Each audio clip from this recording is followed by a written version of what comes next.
Please be seated.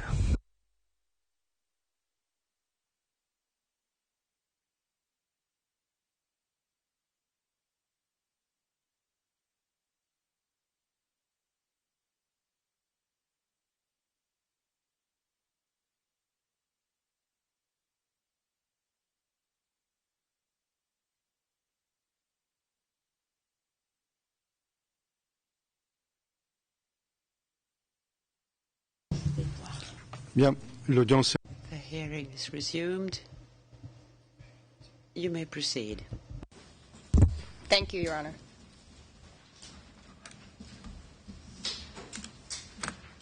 Your Honors, when we broke, I was turning to the accused's next argument in his brief, in which he disavowed his relationship to Kameny and the Šešelj under his command, and relied on the assertion that Kameny was just a reserve JNA member from Vukovar and not a member of the SRS. And while Kameny was from Vukovar and was a reserve JNA officer, it is indisputable that he was a Šešelj, whether or not he was a member of the SRS, which, in fact, anyway, he was. He commanded Šešelj. He reported to the accused. And there is an unbreakable link between Kameny and the LSD and the accused.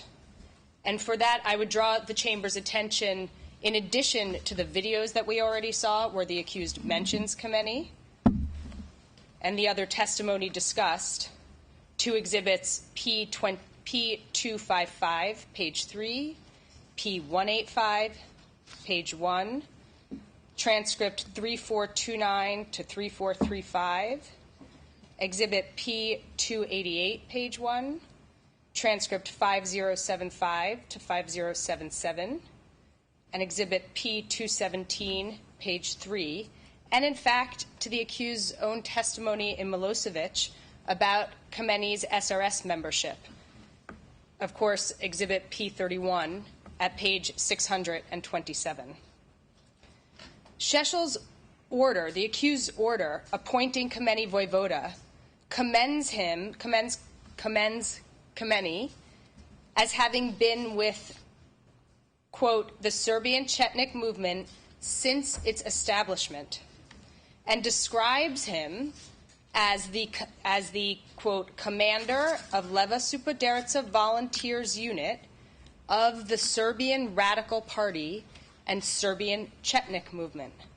And that is at exhibit P217, page 3.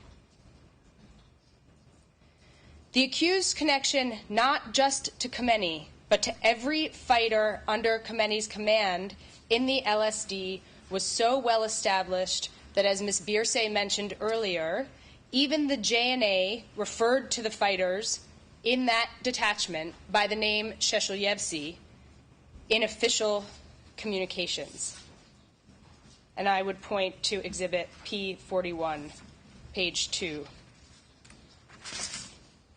Now, the accused in his brief next makes a legal argument that the judgment in the case of Mrksić, Slavoncinin, and Radic, that in that case there was not sufficient evidence to find a JCE had been proven beyond a reasonable doubt. The accused argues that that precludes this chamber from finding him responsible for the crimes in Vukovar under a JCE or, in fact, under any other theory. The Mrksić trial chamber found no joint criminal enterprise had been proven between those three accused in relation to the limited common purpose alleged in that indictment, which was, quote, the persecution of Croats or other non-Serbs who were present in the Vukovar hospital after the fall of Vukovar, end quote. And that's from the Mrksić indictment, Your Honors, at paragraphs 5 through 7.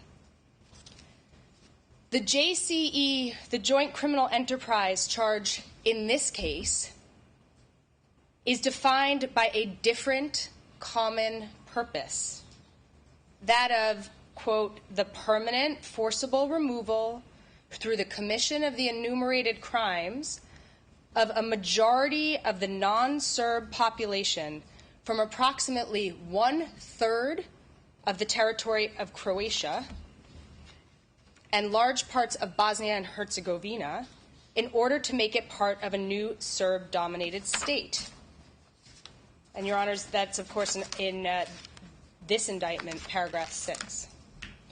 So the existence of the JC in this indictment aimed at a significantly larger geographic area, a more broadly defined population, with a differently defined common purpose, is not affected by that judgment. Next, the Mrksić appeals judgment does not preclude this chamber from finding the accused guilty of persecution as a crime against humanity for the killings at Ovčara and Grabovo, as the accused argues in his brief that it does. His argument is that the appeals chamber's finding in Mrksić that the killings did not have a nexus with the widespread and systematic attack on the civilian population constitutes an effective estoppel for this chamber, and that is not correct. First, the subjective knowledge of the physical perpetrators is not crucial to determining the liability of the accused pursuant to the JCE. The Mrksić appeals chamber had to determine there whether the physical perpetrator's subjective knowledge fulfilled the nexus requirements of crimes against humanity, because at that point the chamber was focusing on whether the accused were guilty of aiding and abetting rather than committing those crimes. However, when the mode under consideration is JCE, it is the JCE members' subjective knowledge which is relevant, irrespective of whether the physical perpetrator has that knowledge. And for further discussion of this point, I would point the chamber to the Milutinovic judgment at paragraphs 158 to 162. The accused and his fellow JCE members in this case, including the JNA commanders Adzic and Kadajevic, and also including Arkan and Goran Hadzic, both of whom, the latter two, played critical roles in the handover of the prisoners of war to the TO and volunteers directly, as well as the JNA members. They all had knowledge that there was an attack on the civilian population and that the attacks committed by the physical perpetrators were part of that attack. The evidence of the knowledge of the JCE members in this case is set out at length in the prosecution's final trial brief at, amongst others, paragraphs 136 to 146, 181 to 182, and 194 to 195. Second, this case is distinguishable from the Mrksić case on its facts.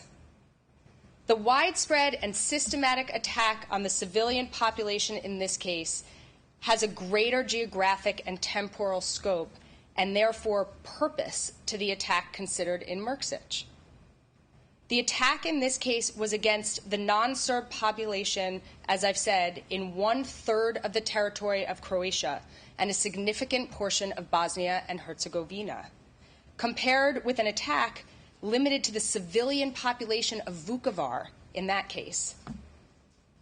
A much broader range of factors are thus relevant to determining whether the underlying crimes at Ovčara and Grabovo have a nexus to this widespread and systematic attack against the civilian population, as defined in this case.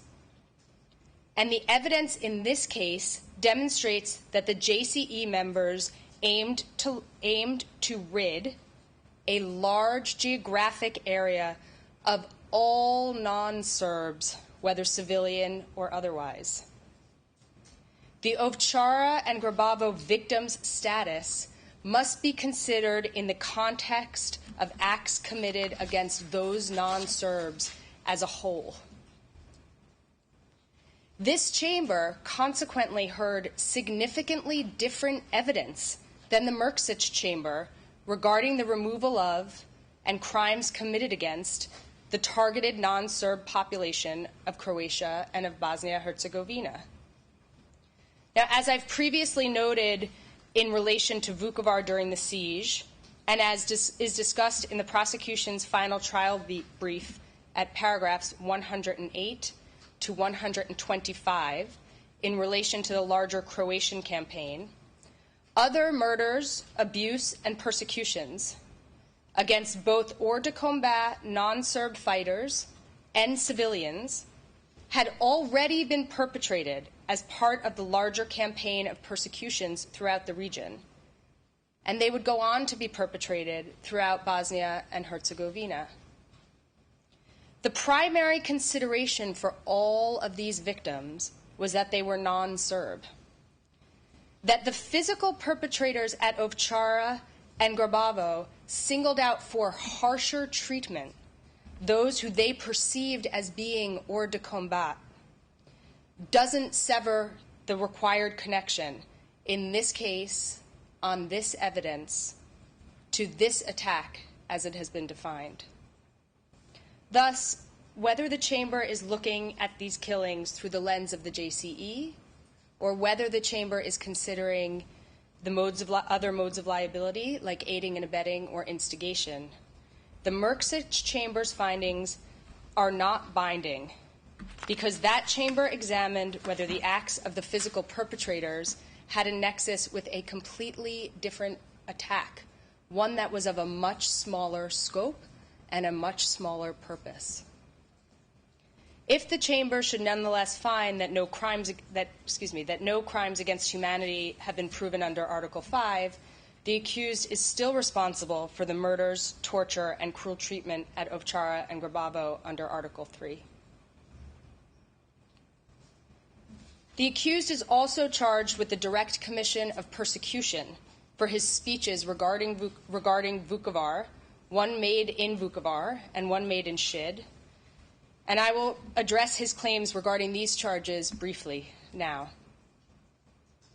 First, the accused is charged in regard to the speech he made in Šid on 7 November 1991, in which he stated that the Serb TO of the SAO SBWS was at work in the region and that as a result, quote, this entire area will soon be cleared of Ustasha.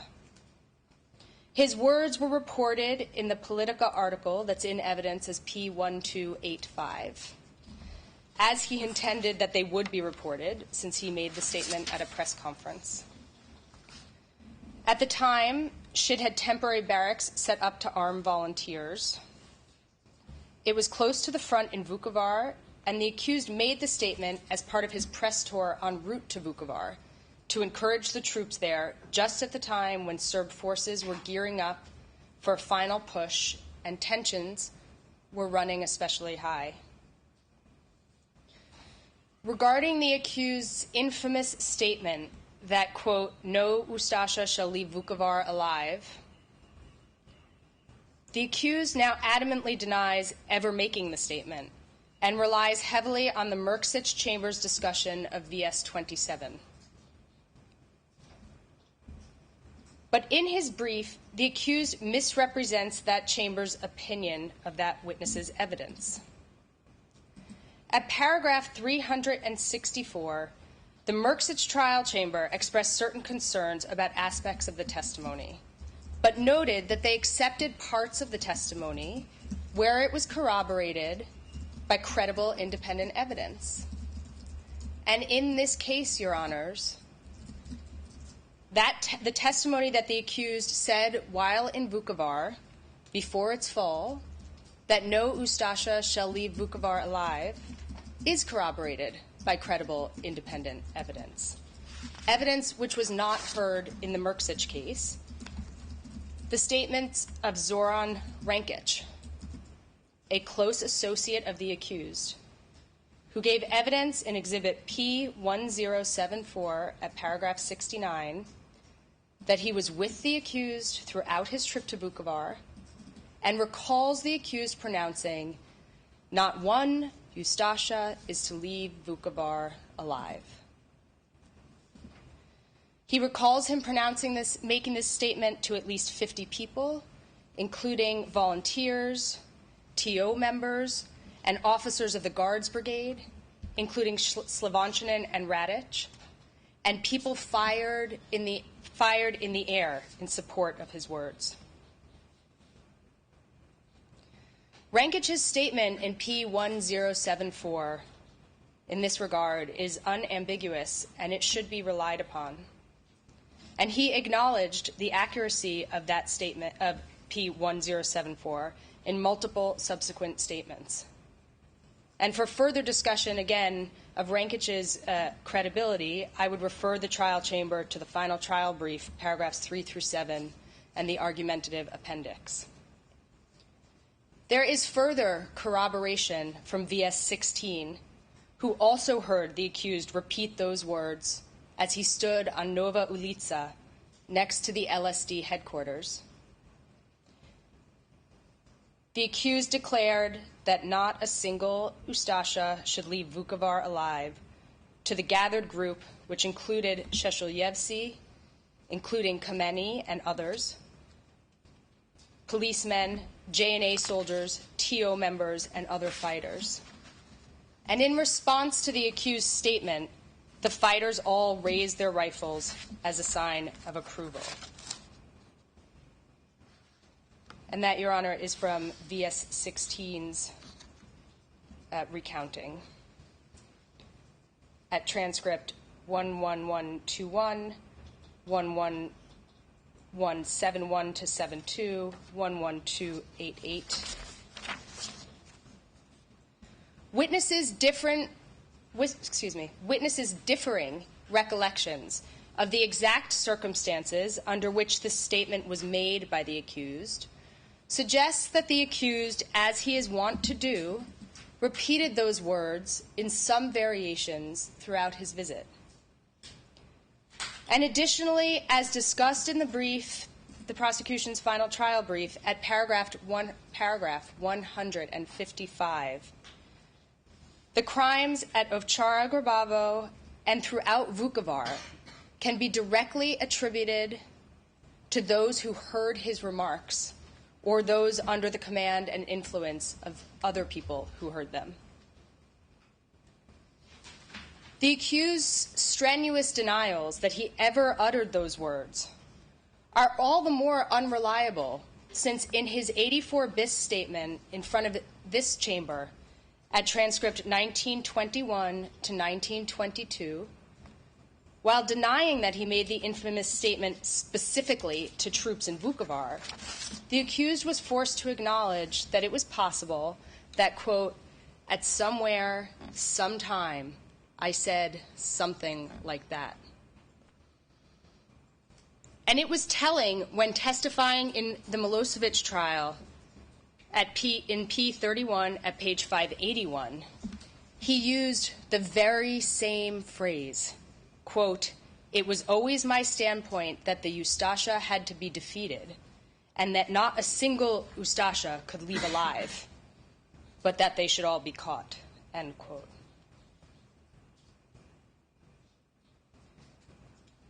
Witness Stojanovic, himself a Šešeljevac, who was motivated to join the war effort by one of the accused speeches, as he explained in P528 at paragraph 8, reported that the accused audience understood his message when he spoke. As Stojanovic said in P528 at paragraph 12, he understood that, quote, one of Šešelj's objectives was to ethnically cleanse parts of Croatia that he considered to be Serbian land, end quote, and referring to the other fighters that heard Šešelj's words with him, Stojanovic said, quote, other people understood it the same way. The accused understood and intended the persecutory nature of his statements, and as he himself conceded in an interview in Exhibit P50, page 8, his statements against non-Serbs and calling for the expulsion of non-Serbs could have caused those who listened to him to hate non-Serbs. And nor were these his only such statements. Šešelj made other similar statements in Vukovar, the accused did, in Vukovar, which provoked equally strong reactions.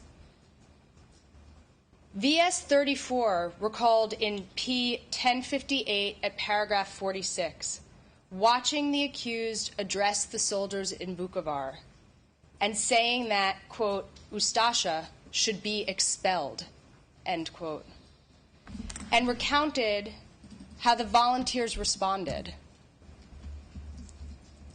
And what he said was that the volunteers responded by singing, quote, Croats, we shall slaughter you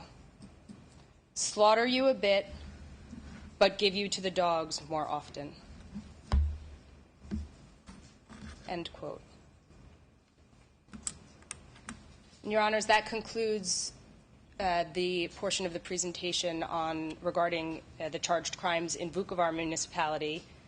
And I'd like to now hand the floor over to Mr. Mussemeyer, who will be addressing the pattern municipalities of Vocin, Bielina, Bosanski Shamac, and Birchko.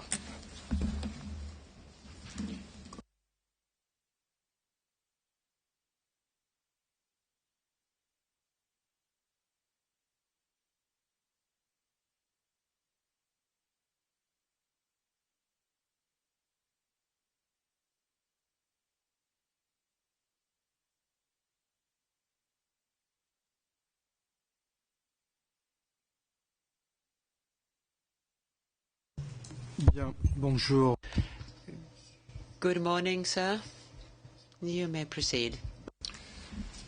Your Honours, the JCE members and their forces implemented their common purpose similarly throughout the regions they targeted, as Mr. Markussen has explained. 4 key patterns were repeated throughout the conflicts. These were, first, arming and military training of Serb local population.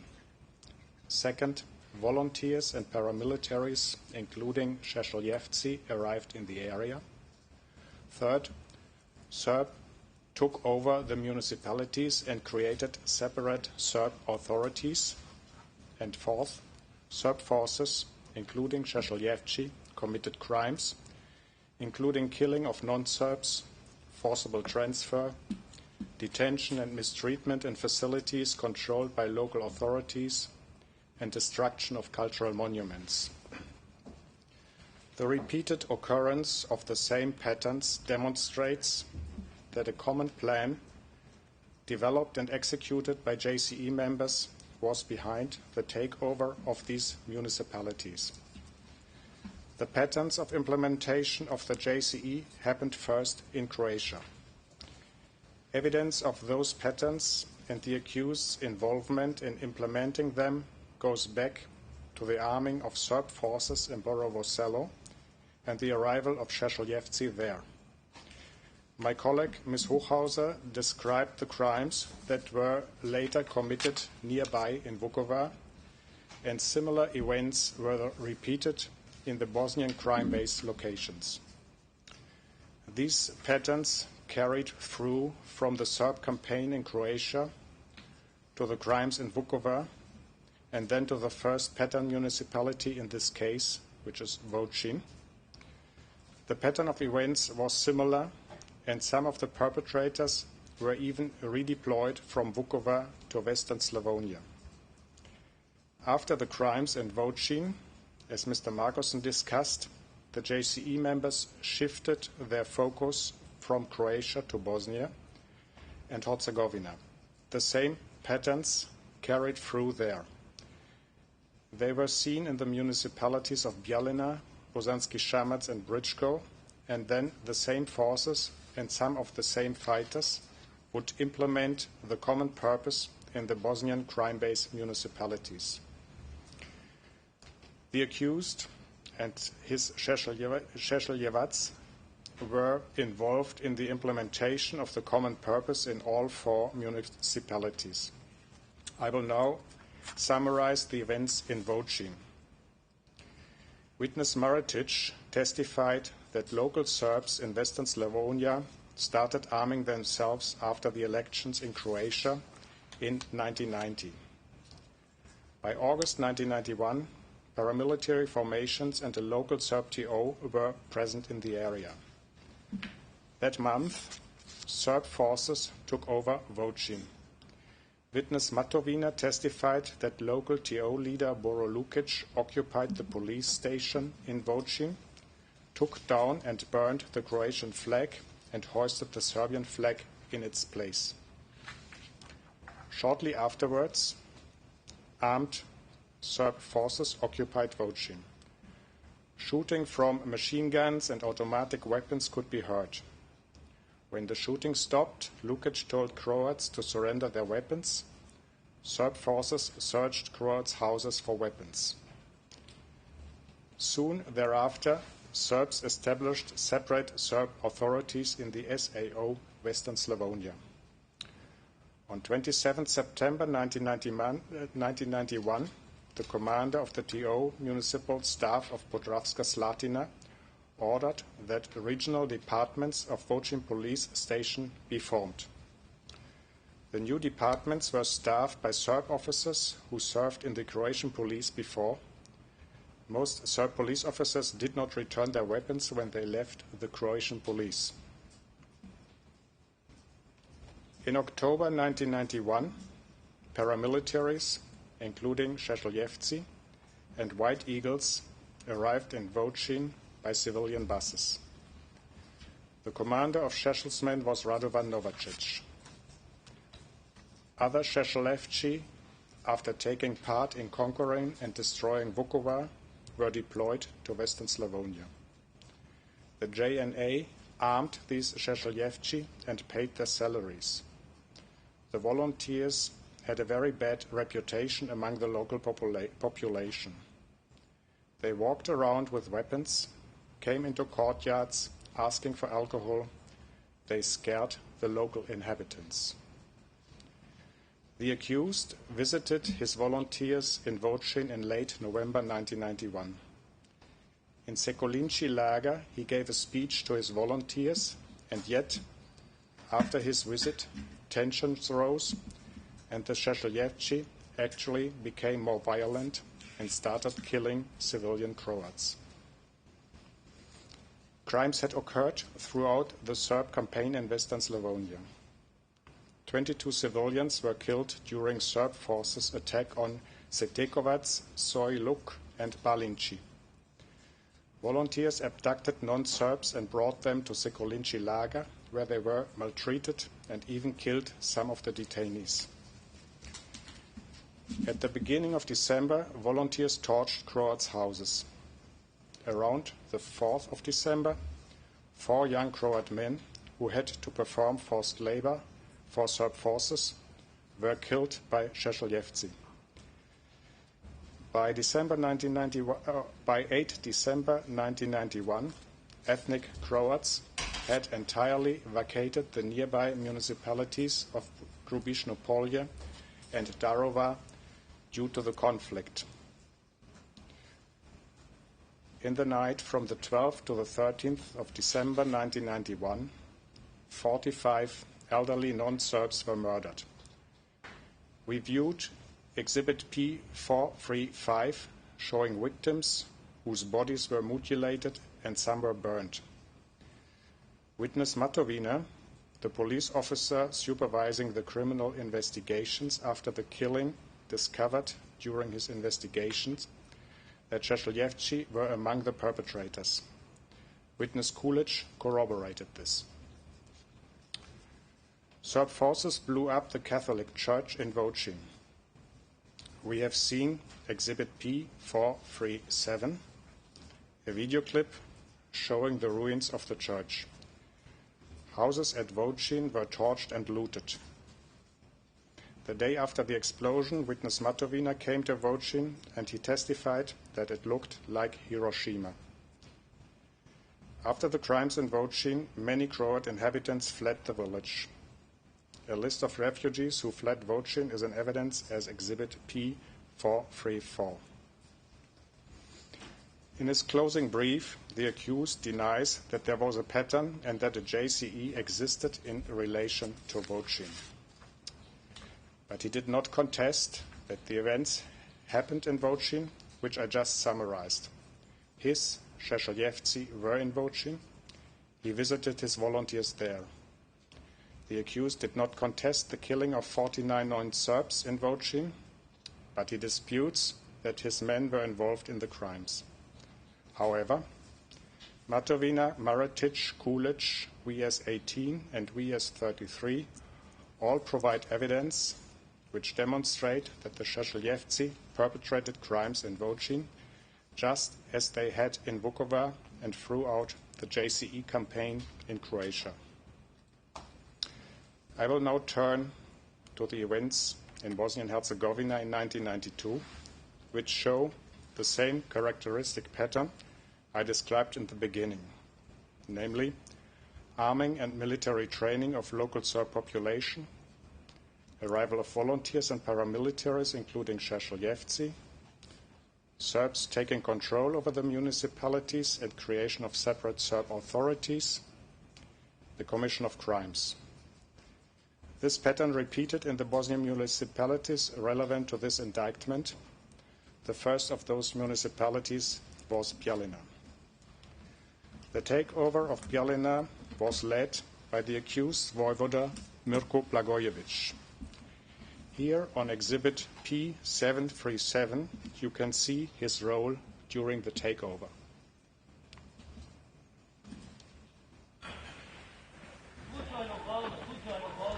Şu tada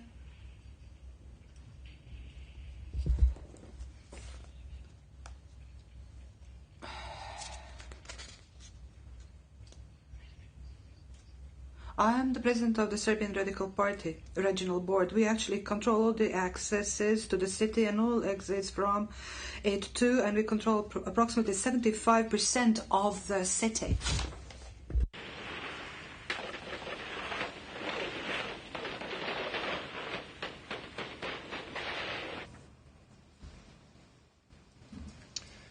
The accused and Blagojević discussed the takeover and ethnic cleansing of Bjelina before the war. Witness 1028 overheard a conversation in the Café Serbia where they discussed how to cleanse Bjelina of non-Serbs. They agreed to kill non-Serbs and agreed that anybody who remained and was not loyal would be expelled to Turkey or Croatia. Vojvoda Blagojević, together with Arkansmen, then organized arming and training of the local population. Arkansmen were deployed in the surrounding areas of Bjelina before the conflict began. The accused admitted that JCE member Biljana Plavčić brought Arkan and his men to Bjelina. Along with the deployment of paramilitaries, JCE members began creating separate Serb institutions in Bjelina.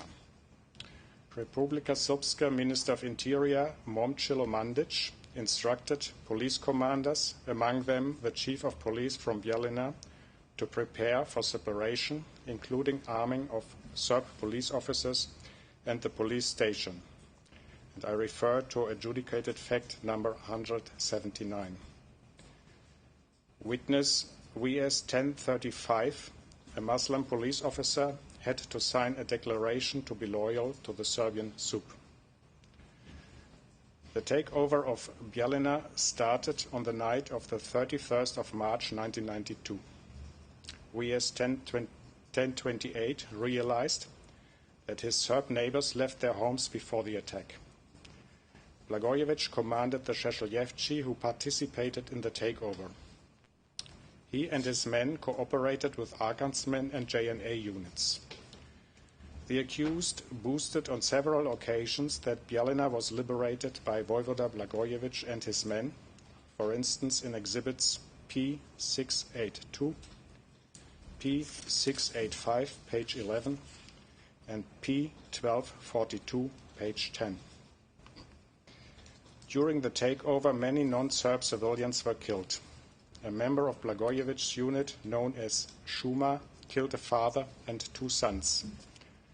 Arkan's men killed members of the Sabanovic family, and one of Arkan's men can be seen in this slide abusing their bodies.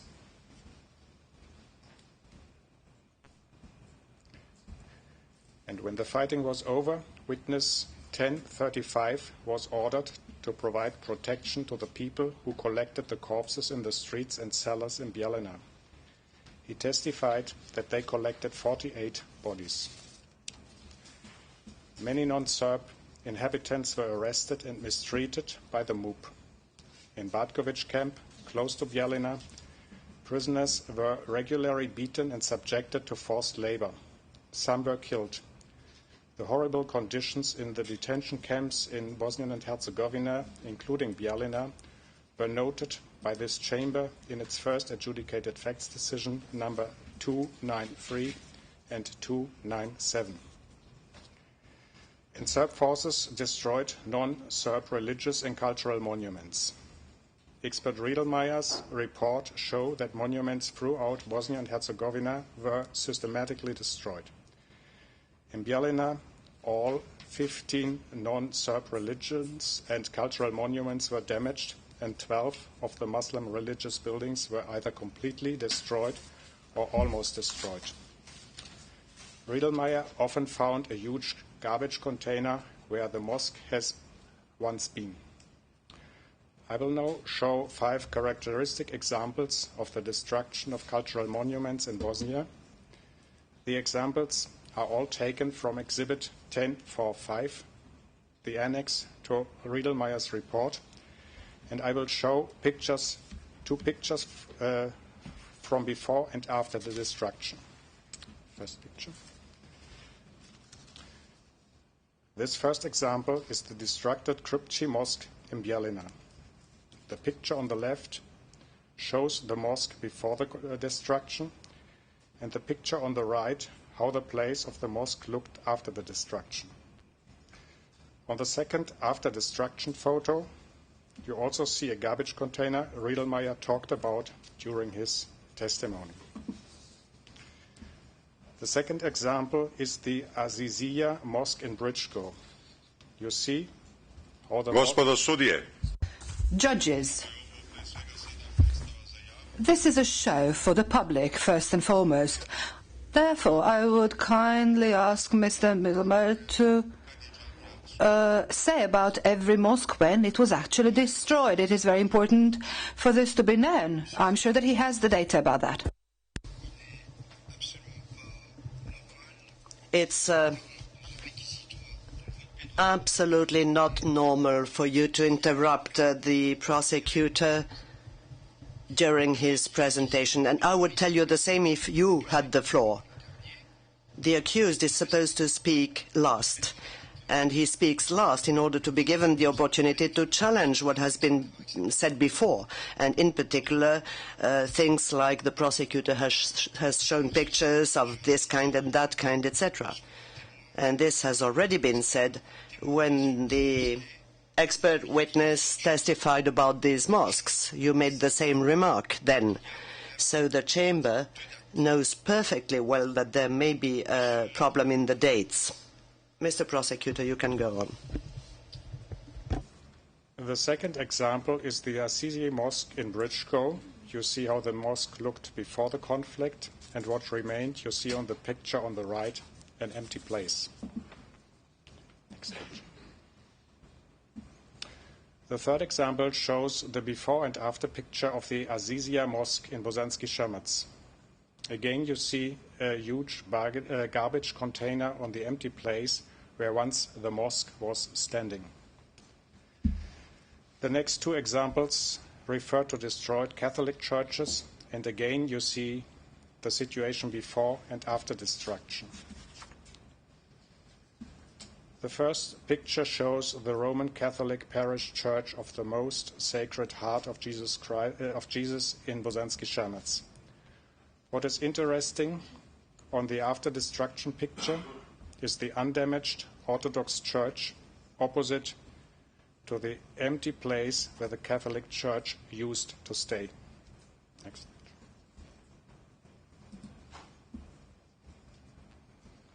The last example is the Roman Catholic parish church of St. Anthony the Hermit in Gorice in Britschko. In his closing brief, the accused contested that his men cooperated with Arkan's men during the takeover of Bialina. However, witnesses WS 1028 and Gushalitz described the Šešeljevči's cooperation with Arkan's men in Bialina. The accused challenged the credibility of WS 1028, asserting that the witness expected to be provided with means to live abroad if he testified against the accused. But the accused ignores that the witness testified that he got his residency permit in the country where he lives today without the help of this tribunal and before he testified in this case. Further, the accused is correct that local Šešeljevči, led by Milko Blagojević, participated in the takeover of Bialina, where they committed crimes. It is irrelevant that these Šešeljevci were not from Serbia. The accused was directly involved in the takeover. He met with Blagojević to discuss ethnically cleansing Bialina and bragged that Blagojević liberated the municipality, as I already mentioned. And after the takeover and crimes in Bialina, Blagojević still shares the accused ideas of Greater Serbia and celebrated the JCE members' persecutory campaign. I will now turn to the events in Bosanski Šamac. The pattern that Vojvoda Blagojević helped implement in Bialina were soon repeated in Bosanski Šamac. The JNA armed local Serbs in the Bosanski Šamac region to advance the common purpose of the JCE. In addition, the local MUP leadership sent 20 Serbs to a MUP training camp for special training. On 29 February 1992, local Serbs created a Serb municipality of Bosanski Šamac, which is Exhibit P670. This led to conflict because non-Serbs in the area did not accept the Serbian proclamation that the entire territory was theirs. Shortly after the first takeover in northeastern Bosnia, the first Šešeljevci arrived in Bosanski Šamac by JNA helicopter from a Red Berets training camp in Serbia. The night before, the head of the Red Berets, JCE member Franki Simatovic, had visited the camp to instruct the Šešeljevci on their upcoming task in Bosnia. Days later, in Bialina, ethnic Serbs temporarily evacuated Bosanski Šamac, and then Serb forces took over the municipality. As local Serb leader Blagoje Simic informed the JNA, a crisis staff was established, and paramilitaries and police took control of the most important facilities in the town. Their goal was to ethnically cleanse Bosanski Šamac. Šešeljevci Srećko Radovanović, a.k. Dibali, and Slobodan Milković, a.k. Luga, were among the paramilitaries who participated in the takeover, as the accused admitted in the Milosevic case. The accused appointed Debeli voivoda in May 1993. He contests that Luga was an SRS member when he was in Bosanski Šamac. But Exhibit P 1041 shows that already in 1991, Luga had asked the accused to become a Šešeljevac and went to Slavonia as a member of the SRS.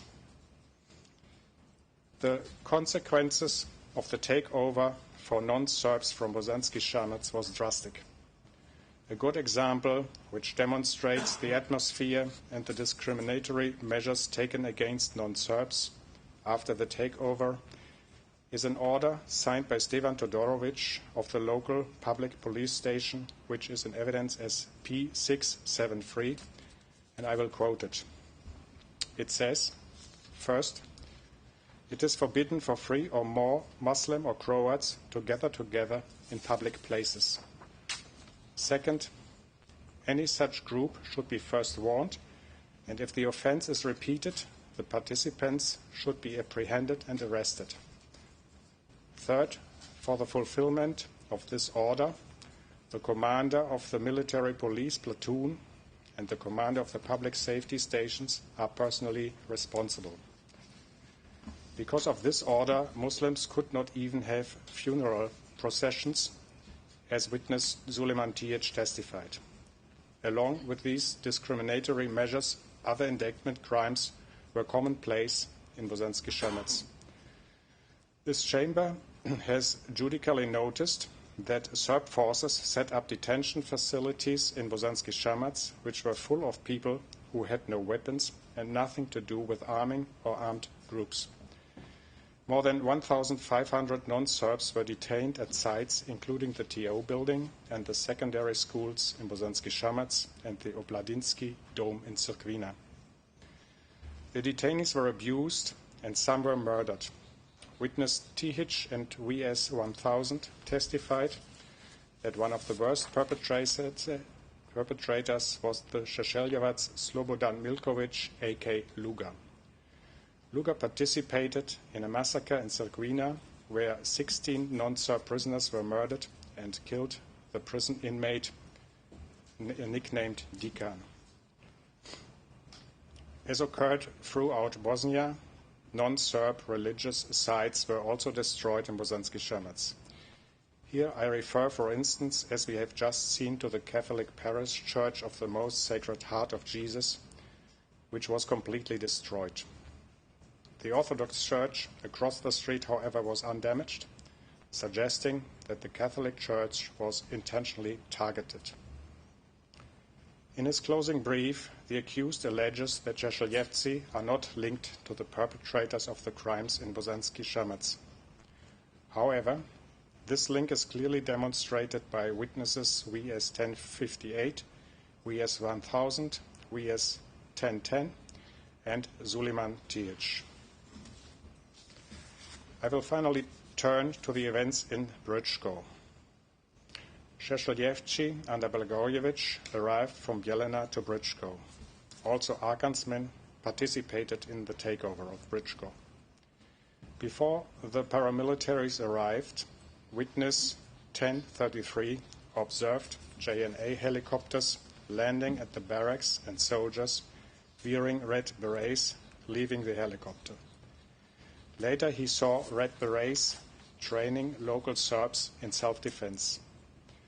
The JNA distributed weapons to local Serbs. Street signs appeared indicating Brčko as now part of a separate Serb region, SAO Semberia and Maljevica, or SRA Serbian Krajina. On 30th April 1992, Serb forces started to take over Brčko by blowing up the 2 bridges over the Sava River. The actual fighting began during the night of the 2nd May 1992. Arkansmen and Šešeljevci under Blagojevic participated in the takeover as they already had in Bijeljina. A JNA aircraft bombed the town while the attack on Brčko was carried out by groups of mixed members of Serb forces, military police of the JNA, Serb volunteers, Red Berets, and Šešeljevci. This has all been testified by witness VS 1033. The crimes which characterized the JCE campaign also occurred in Brčko.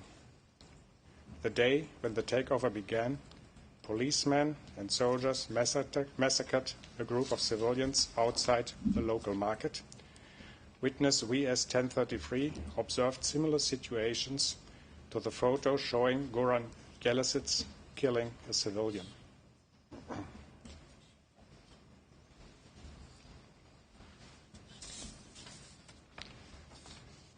Many people died in the area, and witness 1033 personally witnessed soldiers dumping bodies from a refrigerated truck into a mass grave.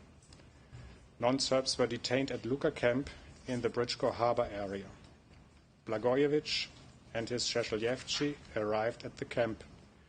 Blagojevich gave speeches, and his men tortured the inmates in his presence. One Šešeljevac carved a cross into the forehead of a Muslim inmate with a knife. And when member of Serb forces, Goran Jelisic, tortured inmates and bragged that he had already killed 97 non-Serbs. Expert Riedelmeier. Objection. Again, there is a huge problem with the interpreter. Here, Mr. Mittelmeier said Blagojevich and Šešeljevci arrived in the Luka camp. And the interpreter says Blagojevich and Šešelj arrived at the camp. Are you going to keep on tolerating that interpreter? Please listen to the recording in the Serbian and look at the transcript to check what Mr. Mittelmeier actually said. Šešelj, what you hear in your language,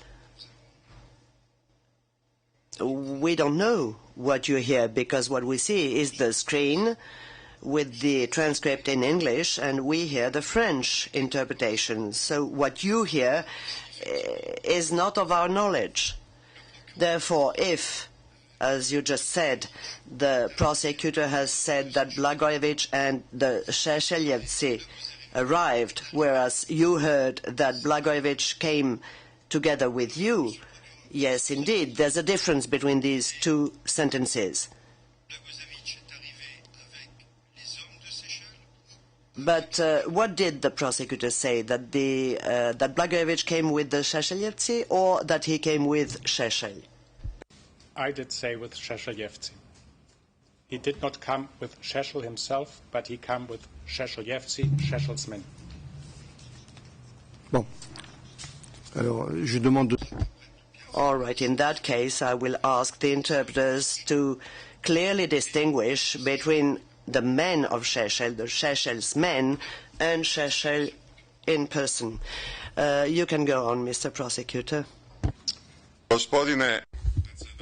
Mr. President, you're now mocking my objection. You're making fun of it. We are not talking about whether the interpreter is going to make a distinction between myself and Šešelj's men. It's a more important issue as to whether the interpreter is going to interpret properly or not. You're taking every opportunity to mock me, but you're actually mocking the Hague Tribunal, not me. Šešelj, no one is making fun of you. You made a remark, and the chamber has noted your remark, and I have invited the interpreters to be quite careful. Mr. Prosecutor, you can go on. I will now discuss the destruction of cultural monuments in Britschko. Expert Riedelmeier has listed 21 damaged cultural monuments, 12 Muslim and 9 Catholic religious buildings in Britschko. 7 mosques were completely and 1 almost destroyed. 3 were heavily and 1 was lightly damaged. From the damaged Catholic churches, 7 were heavily and 2 lightly damaged. In his brief, the accused alleges that the crimes in Britschko were not linked to him or to Šešeljevci from Serbia. The evidence actually shows the participation of Blagojevich and his Šešeljevci in the takeover and the torturing of detainees in Luka camp by Blagojevich's unit. The implementation of the common purpose in Bialina and Bosanski Šamac was followed by its implementation in Britschko. Some detainees in camps in Šamac were subjected to the patterns of the JCE in all 3 municipalities, arrested and detained in Šamac, then transferred to Britschko, and transferred again to Bialina when the conflict reached Britschko. In some municipalities throughout Bosnia and Croatia were subjected to discriminatory illegal arming, the arrival of Šešeljevci units and other paramilitaries. Serb takeovers of power and crimes. This pattern of implementation of the JCE, which began in Croatia, continued in the Bosnian crime-based municipalities. My colleague, Ms. Jodice, will now discuss the first two of those municipalities and explain the implementation of the JCE members' common purpose in Zvornik and Greater Sarajevo.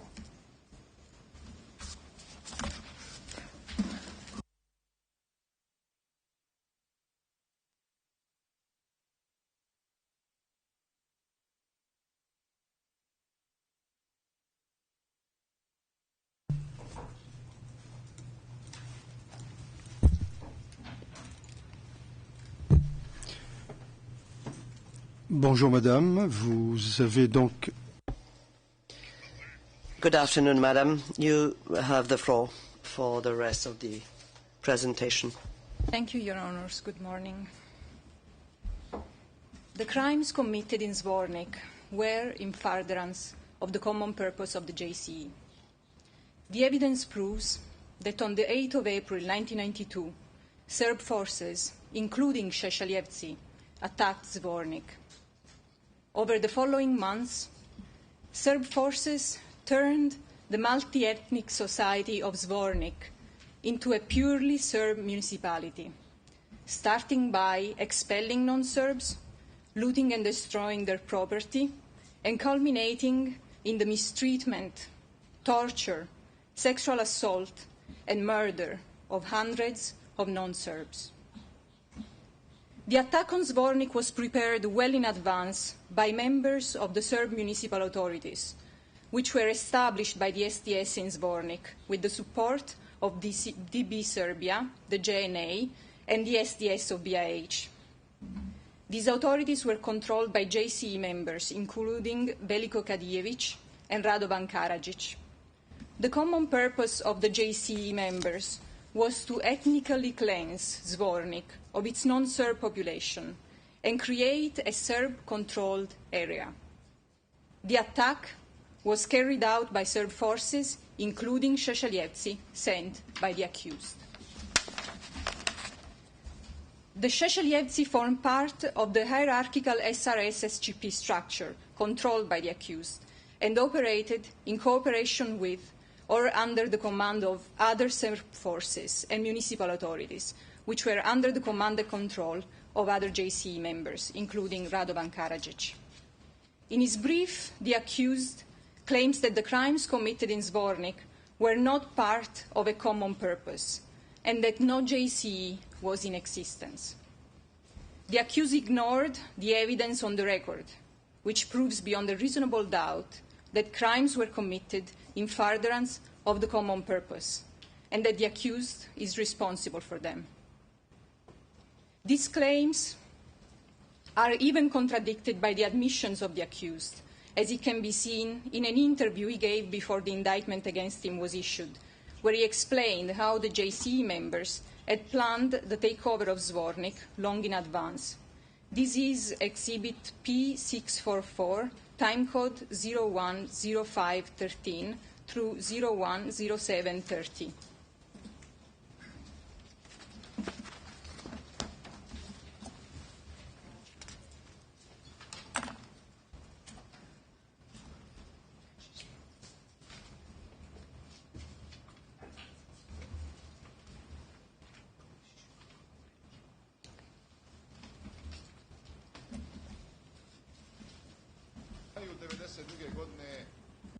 Well, in May 1992, Milosevic finally took absolute control over the Yugoslav People's Army. This is when a new constitution of the Federal Republic of Yugoslavia was declared, and when he formally, actually, and inherently became the main person in the state, the man who decides everything. This Zvornik operation, too, was planned in Belgrade, and the Bosnian Serb forces took part in it, as they had more manpower. However, the special units and the most militant units came from this side. These were police units, the so-called Red Berets. These were special units of the Serbian State Security Service. They were volunteers from the Serbian Radical Party, Arkan's volunteers, and another smaller group of volunteers, also under the control of the police. The army was not very involved in this operation. For the most part, it provided artillery support where needed. The operation had been planned long in advance. There had been lengthy preparations for it, so there were no anxious calls of, "Hurry up, we need this or that urgently." Everything was well organized and carried out until the hostilities ended. Later, when looting began, no one was able to control it. Whose idea was it and how well was it prepared? This was thought up by key persons from the State Security Service, including Franko Simatovic Frankie, and he was one of the persons who carried it out. There were some other people too, but I forgot their names. Our volunteers gathered in Loznica, which was their focal point, from where they headed to Zvornik. They were led by Voivoda Cetinovic, and he received orders directly from the special unit commanders.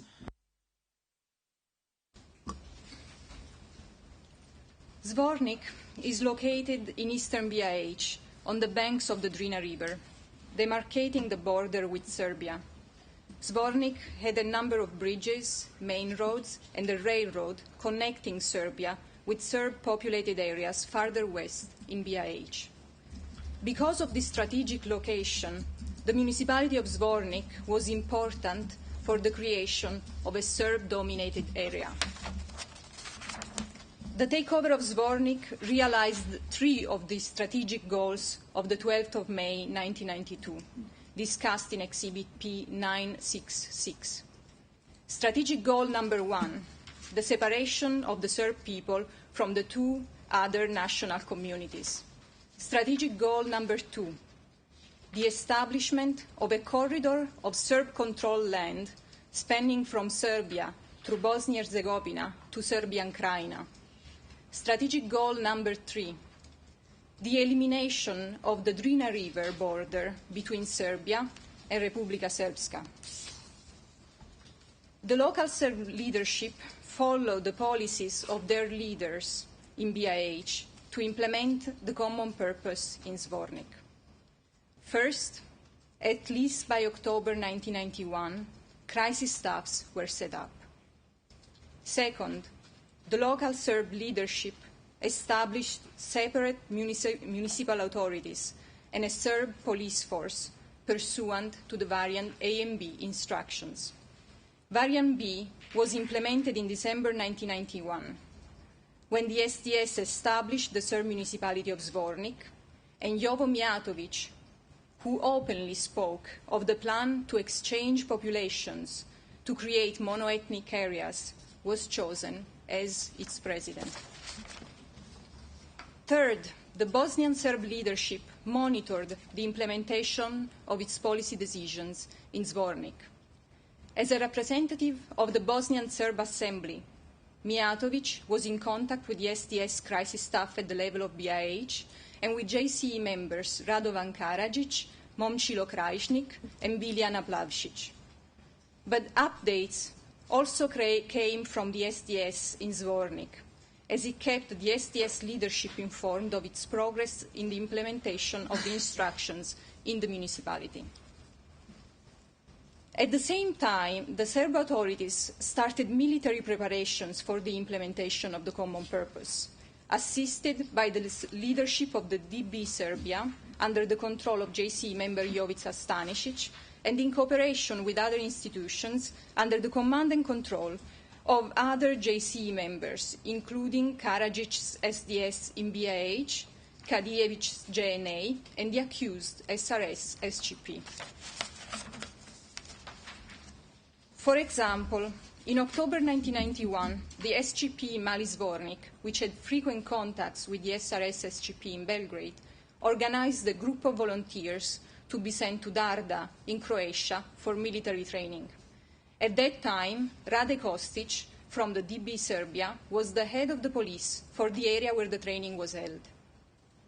After the adoption of the Variant A and B instructions, DB Serbia, the JNA, the TO, and the SDS intensified the provisions of weapons to local Serbs in Zvornik. For example, between December 1991 and March 1992, the DB Serbia provided weapons to Zvornik from Croatia through Rade Kostic and Marko Pavlovic, and with the assistance of JCE member Radmilo Bogdanovic. Bogdanovic, assisted by Kostic, also provided weapons from Belgrade after meeting with the STS leaders of Zvornik. The involvement of DB Serbia in the arming and training of Serbs in Zvornik is shown by the slide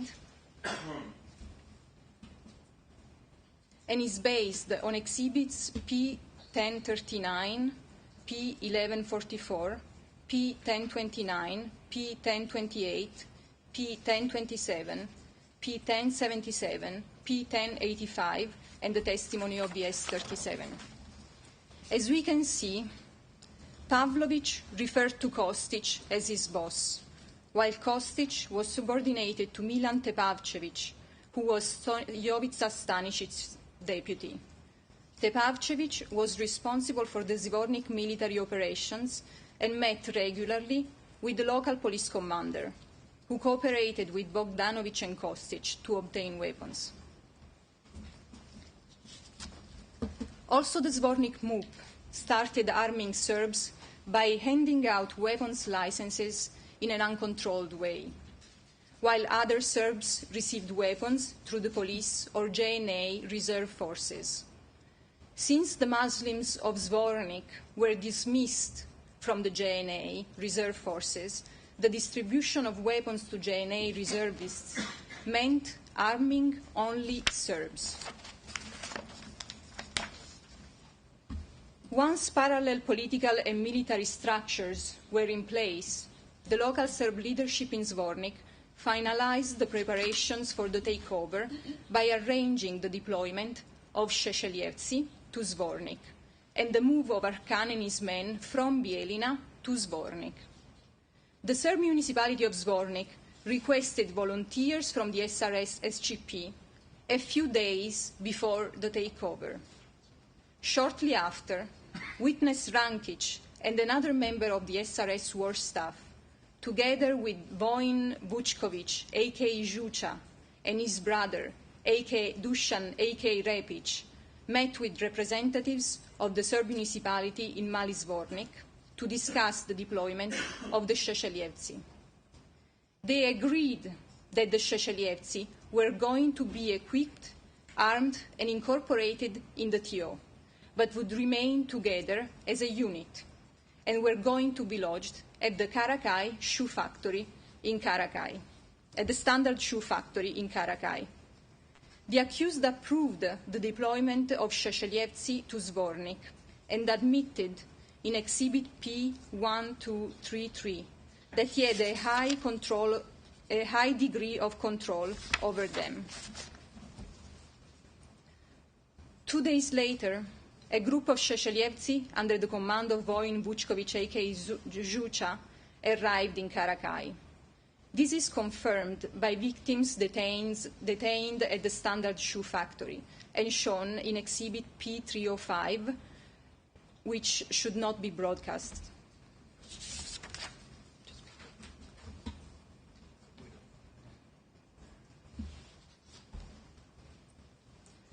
This is a sketch of the Standard Shoe Factory, prepared by witness VS 1013, whose evidence will be discussed later on, showing that Šešeljevci, under number 1, were in fact lodged at the Standard Shoe Factory.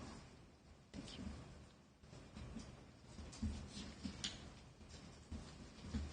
Šešeljevci and other members of the Serb forces committed crimes in Zvornik. In his brief, the accused claims that the crimes alleged in the indictment have not been proven and that he is not linked to any of the perpetrators. The accused also claims that his Šešeljevci withdrew from Zvornik after the fall of Kulagrad. The accused claims are contrary to the evidence on the record and should be rejected. For the detailed identification of the groups of Šešeljevci that took part in the takeover of Zvornik and their link to the accused, I refer back to paragraphs 291 through 298 of the prosecution's closing brief. And I will now highlight the evidence proving that Šešeljevci linked to the accused perpetrated crimes in Zvornik. The evidence proves beyond a reasonable doubt, and the accused does not contest, that Šešeljevci participated in the attack of Zvornik. Together with Arkan's men, the Šešeljevci forcibly displaced and murdered non-Serbs. The JNA forces, under Tacic's command, provided artillery support during the attack. On the 5th of April 1992, Radio Zvornik announced to the inhabitants of Zvornik town to take shelter for their own safety. VS 1062, her husband and two sons, and their neighbors took shelter in the basement of the building where she lived. They were all unarmed, non-Serb civilians. On or about the 9th of April 1992, a group of Arkan's men stormed into the shelter and forced all the men out. A group of Šešeljevci entered the shelter and took the women and children away, while the men were lined up against the wall. VS 1062 heard gunfire from the location where the men were standing. VS 1062's husband and sons and all the others were never seen again. They were executed by Arkan's men. VS 1062 Please slow down for the sake of the interpreters. Thank you. VS 1062 and the other women and children were put on a bus and deported to Serbia. The testimony of VS 1062 is clear. Arkan's men and Šešeljevci cooperated to murder able-bodied non-Serb men and to expel women and children from Zvornik. VS 1062 explained to the court how, first, Arkan's men burst into the shelter and took all the men out. Then, a different group, who introduced themselves as Šešeljevci and wore different uniforms, escorted the women and children away, while Arkan's men executed the men. VS 1062 also explained the pattern followed by the Arkan's men and Šešeljevci at transcript 5958. Quote, "These men were going from house to house, from door to door, killing men." End quote. The success of this pattern was recorded by JCE member Mladic in his diary, Exhibit P1347, when, briefed by Marko Pavlovic, he noted that volunteer formations, quote, led by Arkan and Šešelj, enjoyed exceptional success, end quote. The accused claims that VS 1062 did not mention Šešeljevci in a statement given to the BiH authorities in 2003. This claim is baseless and should be dismissed. VS 1062 denied that the 2003 statement to the BiH authorities, which is not in evidence, is hers. She denied ever having contacts with the authorities of BiH and ever living at the address indicated on that statement. VS 1062 also did not recognize the signature. These crimes and Šešeljevci participation have been proven beyond a reasonable doubt. Even though the accused is contesting the participation of Šešeljevci in the murder, he admits, for example, at transcript 1933, that Šešeljevci participated in the attack together with other Serb forces. The accused admitted that the SRS Municipal Committee in Loznica organized a group of Šešeljevci for the takeover of Zvornik. And one of the Šešeljevci guarding the S-1062 and the other non-Serbs before they were forcibly displaced stated that he hailed from Loznica. The evidence of VS 1062, VS 1013, VS 38, Bošković, Jovic, and VS 1087 proves beyond a reasonable doubt that as a result of the attack by the Serb forces, which included Šešeljevci, non-Serbs fled out of fear or were rounded up and deported to Serbia, and many of them were killed. Your Honors, would this be a good place to stop?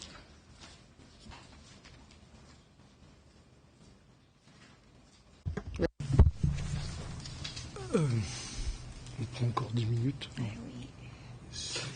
Est-ce que vous pouvez... Can you continue for another 7 minutes?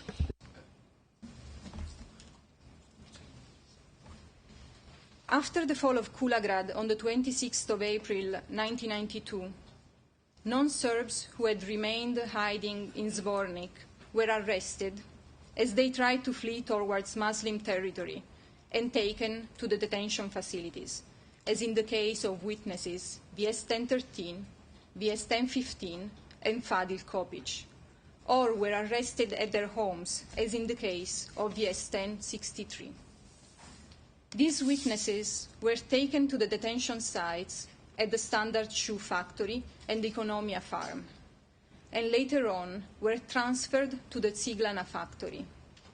During the detention at these sites, they were brutally abused, tortured, and murdered by members of the Serb forces, as specified in paragraphs 316 through 330 of the prosecution's closing brief.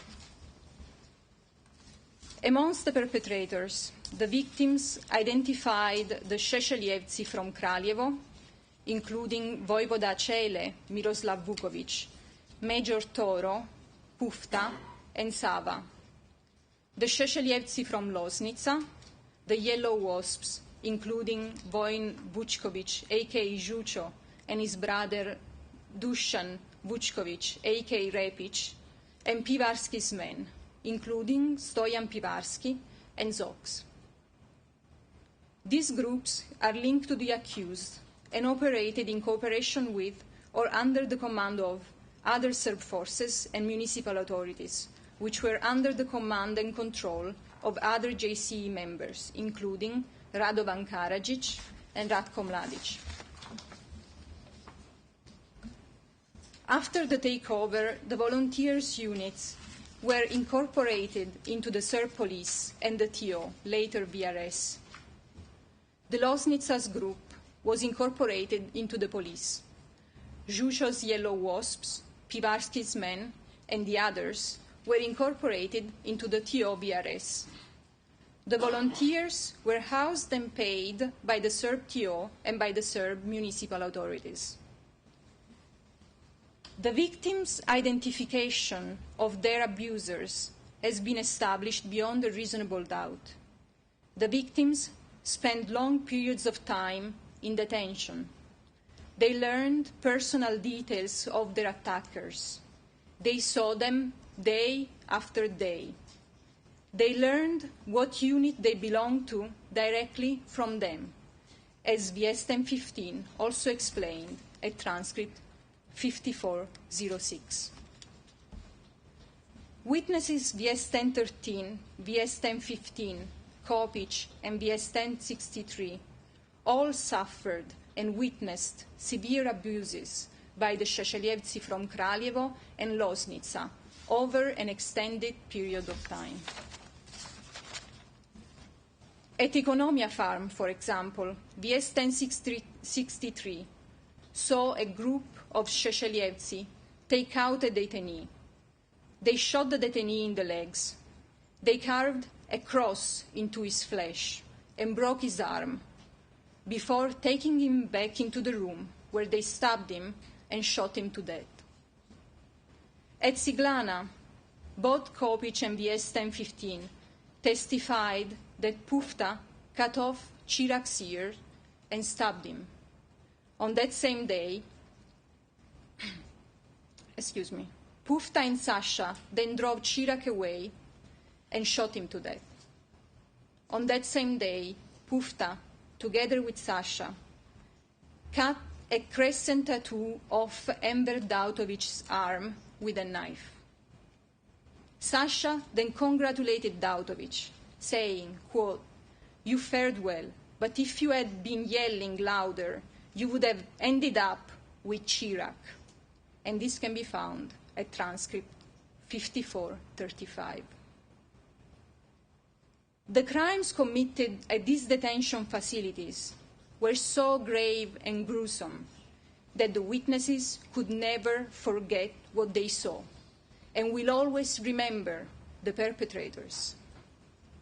VS 1013 observed these abusers for almost 3 months, from his arrest and transfer to the detention center at the Standard Shoe Factory to the day of his transfer from the detention center at Ciglana Factory to the Batkovic camp.